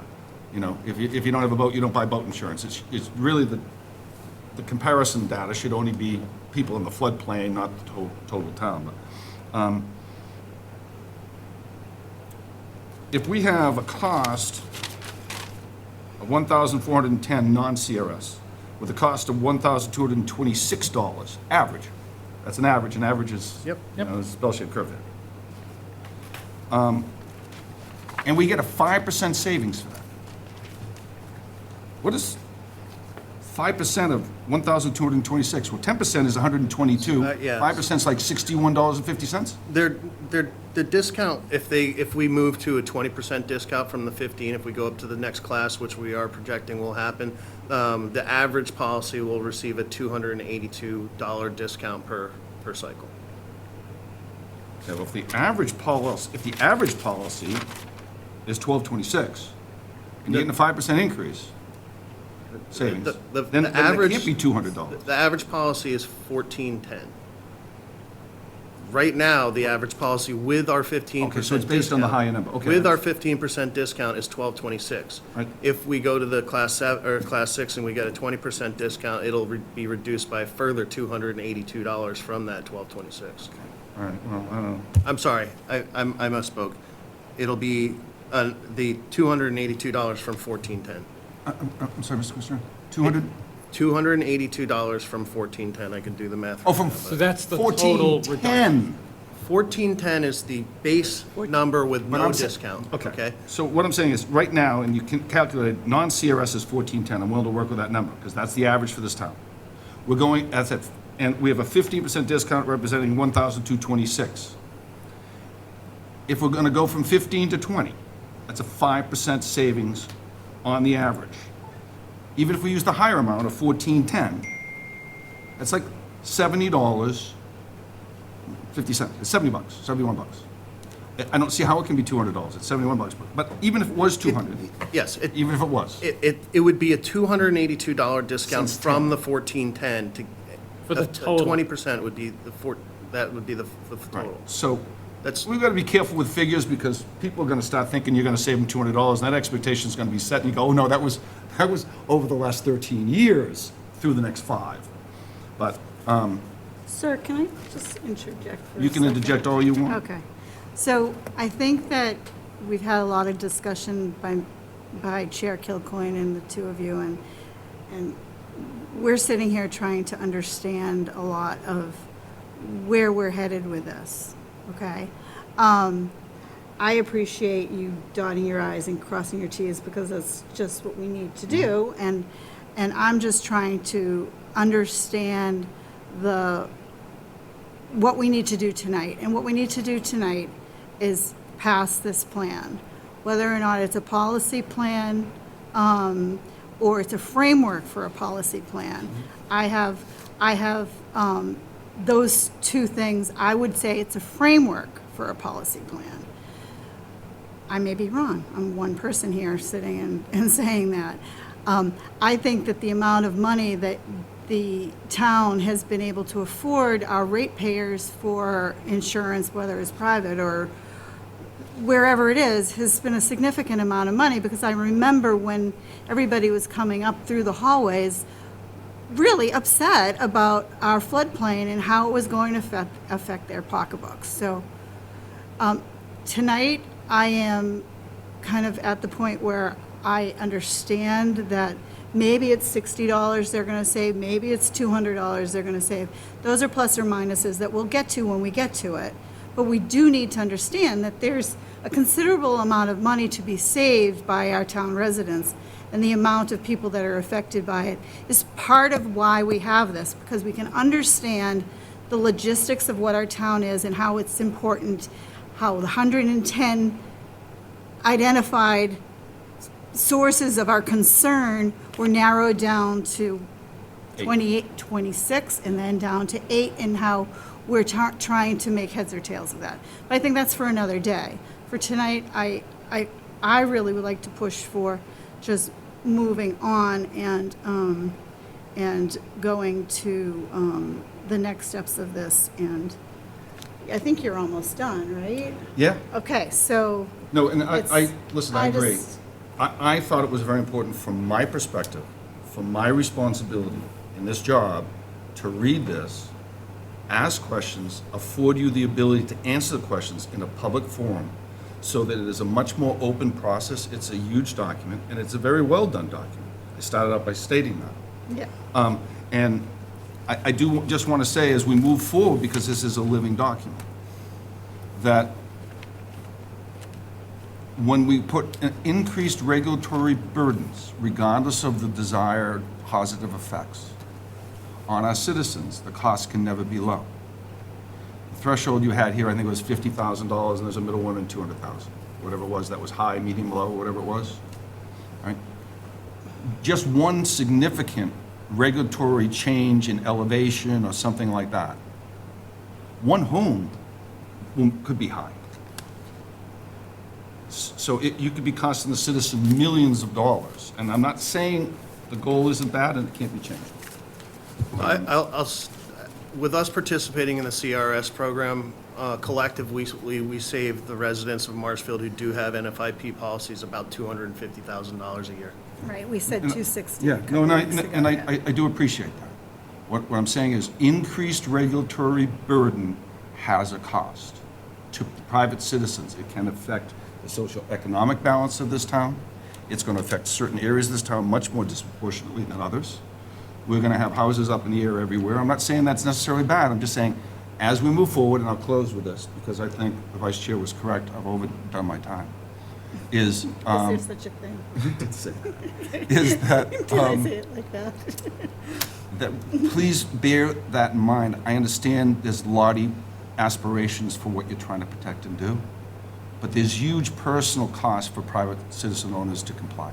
I know I deal with that every day. I have citizens in my office every single day that are looking to do projects in the flood zone, and I have to go and help them navigate all these regulations and the various ways in which they can either, meet within the regulations or determine that the house is ready to get elevated and to protect their investment. We follow the state building code. We don't add any extra regulatory things that are more than what the state building code is, or what our current zoning bylaws are, or what the Wetlands Protection Act or the Marshfield Wetlands bylaws are. We don't do any extra regulatory burden on top of than what's required by state code and our bylaws. And that I will say that this plan, especially all the mitigation planning that is happening now, one of the greatest emphases that is placed on us is marginalized communities, low-income communities, how these things affect that, and that's a big part of the planning that is happening all across the nation with all of this now.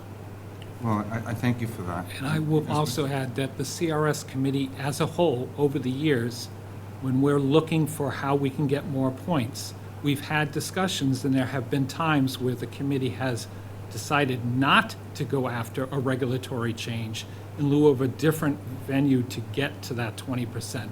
And that's what I have always been striving for as well. One of the things that we have done in order to get more points and get us to a higher class is taken our existing regulations and submitted them to FEMA, whether it's stormwater management regulations and other types of regulations that are already existing, and presenting them to say, hey, we are already doing these activities, can we get the points from them? So that's a great deal of what we've done, and we sit in the CRS committee, the PPI committee, and the hazard mitigation committee to figure out those things and how can we take the current framework that we have in the town and get us higher up in these programs. And these programs don't just give us flood insurance discounts, they provide us the opportunities to get funding from the federal government and the state government in order to perform these activities. Or preemptive work as well. Correct. So I want to thank you both for putting up with me. I want to thank my peers as well as the town administrator. I do think it was a kind of a lengthy process, but I think it's important for the citizens to know, and I want to thank you both for coming in. You guys do a lot of great work, and I do appreciate that. And with that, without further discussion, I think no one wants any more discussion. Steve, you're good, aren't you? I knew that one. I'd like to make a motion that this board moves to adopt the 2023 multi-hazard mitigation plan for the town of Marshfield in an effort to reduce and eliminate the loss of life and property damage resulting from natural hazards such as floods, earthquakes, hurricanes, through long-term strategies that include planning, policy changes, programs, projects, and other activities. Look for a second. Second. Motion been made and duly seconded. Roll call is in order. Mr. Kilcoyne? Aye. Ms. Fiddler? Aye. Mr. Darcy? Aye. Unanimous vote to adopt the 2023 multi-hazard mitigation plan for the town of Marshall. I beg the forgiveness Thank you for having us tonight. thanks Good job. for all of you Good here. job, Chair. Thank you. All right, now we're going to go fast, since I went slow. Number 3 is discussion vote on the annual renewal of license for restaurants and clubs. I have to read all these, right, Mike? Yes, right across. I remember Steve doing this. So I read DBA license 1, license 2, license 3, I got to read all that? All that across, yes. Okay, Anoya Asian Bistro, restaurant, alcohol, common vic, entertainment. That's it, I don't say receive taxes, right? As the clerk, I can do that for you if you'd like. The clerk could read those. Really? Yes. Absolutely, yeah. Sweet. You are my savior, thank you. Um, I would like the clerk, if he would be gracious enough to do that for me. You did such a phenomenal job last year. Oh, thank you so Lynn much. did not offer for you. Noted, duly noted. Payback, So, right? yeah. All right, here we go, left to right. Aoyama Asian Bistro, restaurant alcohol, common vic entertainment, received and paid. Cask and Flagon, restaurant alcohol, common vic entertainment, received, paid. Disabled American Vets, club all alcohol, common vic entertainment, received and paid. Don Bravo Mexican Grill, restaurant wine and malt, common vic entertainment, received and paid. Ember, restaurant alcohol, common vic entertainment, received and paid. Fairview and Restaurant, in holder alcohol, common vic entertainment, in holder license 4.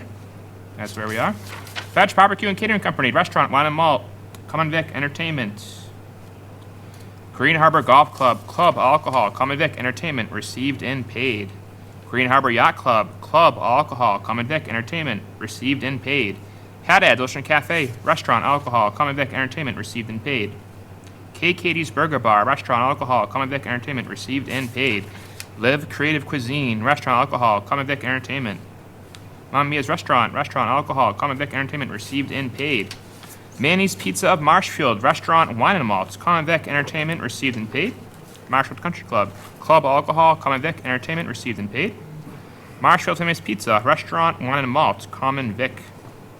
Marshfield Lodge of Elks, 2494, club all alcohol, common vic entertainment, received and paid. Marshfield VFW, club all alcohol, common vic entertainment, received and paid. Marshfield Yacht Club, club all alcohol, common vic entertainment, received and paid. Mia Regaza of Marshfield, restaurant alcohol, common vic entertainment, received and paid. Main Dynasty, restaurant alcohol, common vic entertainment, received and paid. 139 Kitchen Bar, restaurant alcohol, common vic entertainment. Polcari's Bridgeway Inn, in holder, all alcohol, common vic entertainment, in holder license 4, received and paid. Rafferty's Pub, restaurant alcohol, common vic entertainment, received and paid. Rope Marine, restaurant alcohol, common vic entertainment, received and paid. Sashimi, Asian Cuisine, restaurant alcohol, common vic entertainment, received and paid. Station 8, restaurant alcohol, common vic entertainment, received and paid. Stubag and Beer Company, Farmer Brewery pouring permit, common vic entertainment. The Beach House, B&G, restaurant alcohol, common vic entertainment, received and paid. The Corner Cafe, restaurant wine and malt, common vic entertainment. The Jetty, restaurant alcohol, common vic entertainment, received and paid. The Marsh, restaurant alcohol, common vic entertainment. The Roadhouse, restaurant alcohol, common vic entertainment, received and paid. And the Venus 2 Brothers, restaurant alcohol, common vic entertainment, received and paid. Thank you, Steve. Of course. Very well done. Without further discussion, I'd like to make a motion that the board moves to approve the annual renewal of licenses, restaurant all alcohol, club all alcohol, restaurant wine malt, in holder all alcohol, farmer brewery pouring permit, common vic entertainment, and in holder for the aforementioned restaurants just read and clubs for 2024, pending sign-off from the Marshfield Police Department, Marshfield Fire Department, and all necessary forms and fees to be recorded and paid, as well as taxes have been paid. Look for a second. Second. Motion made and duly seconded. Roll call is in order. Mr. Kilcoyne. Aye. Ms. Fidler. Aye. Mr. Darcy. Aye. Unanimous vote to approve the annual renewal of licenses. All right, I'm going to see if I can. Okay, this is a much simpler one. Hubbard's Cupboard, packaged wine and malt, received and paid. Marshfield Blanchard's, package all alcohol, received and paid. Green Harbor General Store, package all alcohol, received and paid. Jackson's, package wine and malt, received and paid. Marshfield Liquors, package all alcohol, received and paid. Rexham Parking Store, package all alcohol, received and paid. Ocean Bluff, package all alcohol, received and paid. North River Beverage, package all alcohol, received and paid. A1 Quick Mart, package wine and malt, received and paid. Ocean Market Liquor, package wine and malt, received and paid. Marshfield Hills General Store, package wine and malt, Common Vic, received and paid. Roach Brothers Supermarket, package wine and malt, Common Vic, received and paid. Nice. I followed how you did it. It was really well done. Nice job. Thank you. So without further discussion, I would like to make a motion, the board moves to approve the annual renewal of licenses for package stores, package wine and malt, package all alcohol, Common Vic, for the aforementioned package stores just read for 2024, pending sign off by the Marshfield Police Department, Marshfield Fire Department. All necessary forms and fees to be recorded and paid, as well as taxes have been paid. Look for a second. Second. Motion made and duly seconded. Roll call is in order. Mr. Kilcoyne. Aye. Ms. Fidler. Aye. Mr. Darcy. Aye. Unanimous vote to approve the annual renewal of licenses for package stores. Number 5 is discussion and vote for extension of hours on New Year's Eve. This is for the select board following until if the restaurants have received permission to serve alcohol for an extra hour on New Year's Eve. The restaurant is the Marshfield Lodge of Elks. Is this all we have here? You may wonder, So you want to do them for a bunch of different everybody, restaurants? they have to send a letter, it says. in the- Okay, so if you want to have this approval, then send a letter to Mr. Marisco? Or to the board? To the board. To the board, requesting that, so you can be covered.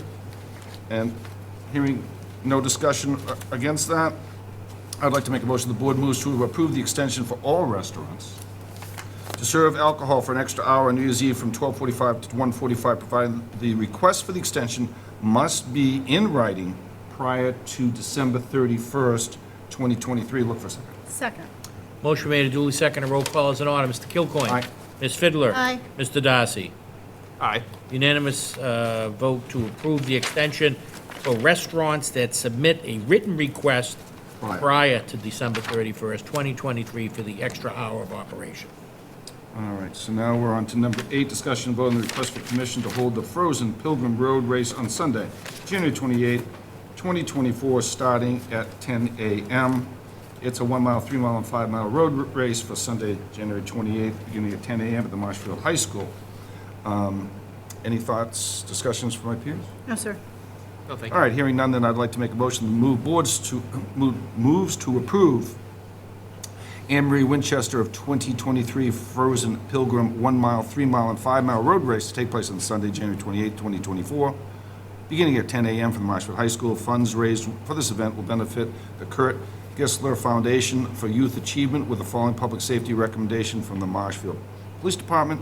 Police detail for the 5K portion that crosses School Street and continues to Furnace Street. Please call for a detail like a few days before the event if you'd like to know more information. I'd like to make a second for that. Second. Motion made and duly seconded. Roll call is in order. Mr. Kilcoyne. Aye. Ms. Fidler. Aye. Mr. Darcy. Aye. Unanimous approval for the 2023 Frozen Pilgrim 1 mile, 3 mile, and 5 mile road race for Sunday, January 28, 2024. Well, this next one certainly has their act together, I can tell you that, because this is a discussion and vote for request for permission to hold the 14th annual St. Patrick's Day 5K for March 16th. So they're waiting on time, starting at 10 a.m. We've had this before, it's the 14th annual one, held in Brant Rock, benefits Marshfield Educational Foundation. Any thoughts, comments from my colleagues? No, sir. No. Hearing none, then I'd like to make a motion. The board moves to approve the request of John Gilberti. Gilberti for the 14th annual St. Patrick's Day 5K to be held on March 16th in Brant Rock at 10 a.m. start. The race will benefit the Marshfield Educational Foundation Marshfield Police Department supports the request with the following conditions on public safety. Due to the large number of anticipated walkers and runners, 2 detail offices will be posted at the west end of Brant Rock Esplanade and a detail office at the east end of the Brant Rock Esplanade to ensure safety of the runners from the beginning to the end of the race. In order to ease congestion and traffic flow, utilizing a cruiser with detail officer to block vehicular traffic traveling east on Plymouth Ave, a cruiser motorcycles on Setauket and Webster Ave to assist traffic exiting Brant Rock neighborhood, and a cruiser motorcycle blocking the west traffic on Ocean Street. A roving cruiser motorcycle to assist with other safety policed issues. There will be 8 detail officers. Also, appropriate signage must be placed along the route to guide runners and warn motorists of the event. Race officials must be stationed along Plymouth Ave, ensuring runners, walkers are staying in the right-hand lane and not impeding traffic traveling west on Plymouth Ave, and all walkers, runners will be off Plymouth Ave in a timely manner in order to comply with the federal MUTCD standards and the MassDOT policy for detour and road closures. The traffic will only be discouraged, and at no time will the area be detoured without the presence of a police officer. All the participants associated with the race equipment will be removed from the public ways after 60 minutes from the start of the race. The Brant Rock Esplanade area will be detoured from 8 a.m. to 12 p.m. Marshfield Police will contact the Marshfield State Police Bomb Squad and request dogs and technicians. We had these last year to assist on the safety of this event. And we'll check with the DPW to ensure streets are swept and coordinated for signage and sawhorses. The Marshfield Fire Department will require a 3-person detail consisting of 2 EMTs and a supervisor. The Marshfield Fire Department Community EMS vehicle will traverse the race area behind the runners and remain at the finish line until all the runners are finished. Marshfield Fire Department will also have their ATV at the start-finish line to coordinate any fire department resources. And I'd look for a second for that. Second? Motion made and duly seconded. Roll call is in order. Mr. Kilcoyne. Aye. Ms. Fiddler. Aye. Mr. Darcy. Aye. Unanimous vote to approve the 14th Annual St. Patrick's Day 5K to be held on March 16, 2024 in Brant Rock, starting at 10 o'clock with the aforementioned requirements for public safety. I think that is the end of our action items. We're going to go quickly into an executive session and not return to public session. Is that correct, Mr. That is Administrator? correct, Mr. Chairman. I'd like to make a motion for the board that we move into executive session to discuss strategy in respect to collective bargaining that if conducted in open session will have a detrimental effect on the bargaining position of the town and not return to public session. Look for a second. Second? Motion made and duly seconded. Roll call is in order. Mr. Kilcoyne. Aye. Ms. Fiddler. Aye. Mr. Darcy. Aye. Unanimous vote to go into executive session, not to return to public session.